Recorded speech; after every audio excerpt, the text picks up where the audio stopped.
Kama unatafuta kazi hii Nairobi, ikuwe ni ya nyumba, ikuwe ni ya supermarket, ikuwe ni ya hoteli, ikuwe ni kazi yoyote, mtu mwenye anataka kupea kazi akikuambia mkutane usiku, huyo ni mwizi, huyo ni muuaji.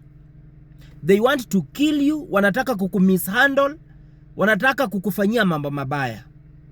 Don't try kukutana na watu usiku, watu wenye hujui.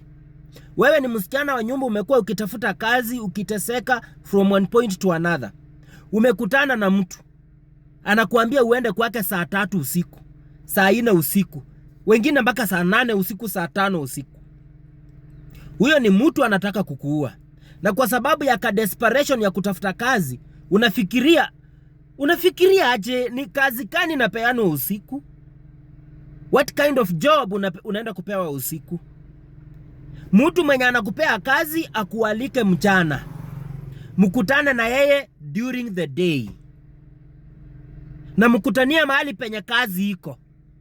Msikutanie mahali ambapo iko private. Why are you meeting people private places? Why? Don't try and don't dare. Don't dare. Ikipita mchana saa 9, usikutane na mtu. Share this video.